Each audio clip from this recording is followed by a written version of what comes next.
Hi, everybody. I'm Paul Valley, and this is the Payoff Pitch. And first and foremost, I want to apologize for the long hiatus. This is my first show since opening day, where I made my first, and I promise you, my last singing performance, you have my word, that's never going to happen again. Since then, a little bit more than a quarter of the season has been played. Orioles 13-29, last place in the American League East. They have won 5 of the last 7 games, but somebody once told me, you are what your record says you are. And again, at 13-29, their record says they're a last place team with the third worst record in baseball. So, not a great start to the season through mid-May for the ball club. But still, like I said, they have won 5 of 7 despite that 4-1 loss against the Phillies on Wednesday afternoon. And let's face it, it was a wet game, ugly game for the ball club. After cashing a clean first inning, Jones hit a home run in the bottom of the first inning, really gave Orioles faithful a lot to be hopeful for the game, but then the offense went ice cold, collecting just 1 hit between the second and 7th innings. 8th inning, they mounted a bit of a rally, had the bases loaded with 2 outs down 4-1, bases loaded with 1 out, down 4-1, with Jones and Machado coming up. Jones popped out, Machado grounded short, ended the rally and essentially ended the game as the ball club went quietly in the 9th inning, losing that game 4-1. They had just 4 base hits, 2 walks, and 13 strikeouts against the Phillies on Wednesday afternoon. Not a great way to end that homestand. Not giving the ball club a lot of momentum as they go into a tough 4-game series starting Thursday night in Boston. That Thursday night game, you're going to see Kevin Gausman versus David Price. Some of the numbers here. Against David Price, Danny Valencia, .591 against Price. Manny Machado, .297 with 4 home runs. Chris Davis, .289 with 2 home runs. On the flip side, Mark Trumbo hits .243 for his career against Price, but he's just 2 for his last 18 against the Red Sox southpaw.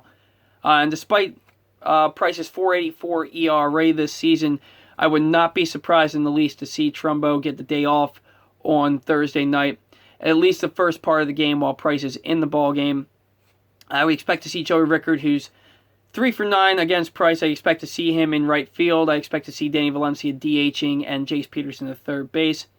Could be wrong, though. Trumbo is hitting .304, and he's had a pretty hot bat since coming off the disabled list. But I really don't expect him to get the start on Thursday night, especially after striking out 4 times Wednesday afternoon against the Phillies. For the Orioles, Kevin Gausman, .318 ERA, 7 straight starts with 3 earned runs or less, 5 quality starts in his last 6 outings. Going in the opposite direction of David Price ever since he changed his mechanics just a little bit with that little hitch in the delivery.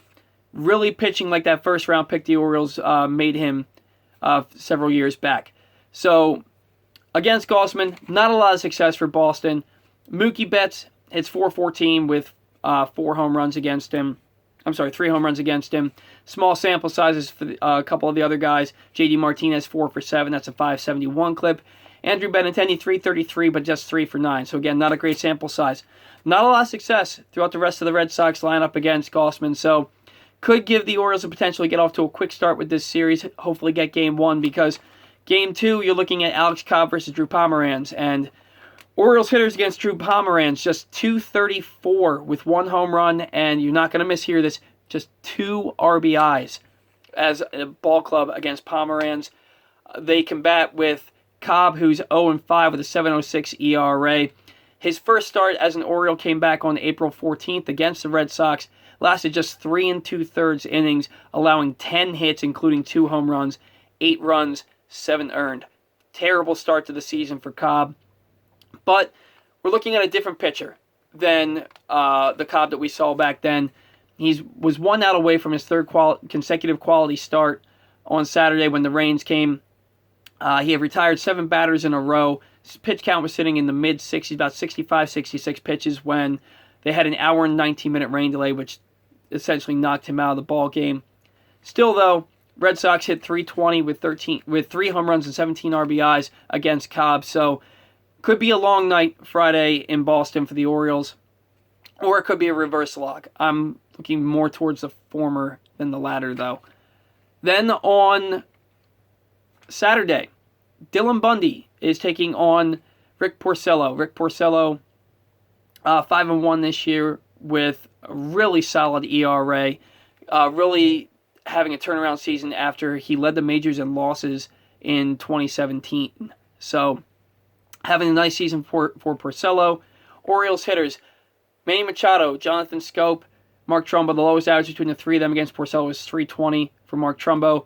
Combined, they have 79 at-bats, 342 average, 6 home runs, 12 RBIs. Chris Davis, 211. Adam Jones, 190 against Porcello. But they both have 3 home runs, so could be a wash, could be a solid game. Looking at Dylan Bundy, he back on April 15th, he went 5 2/3 against the Red Sox with 6 strikeouts. He allowed 3 runs, but only one of those runs were earned.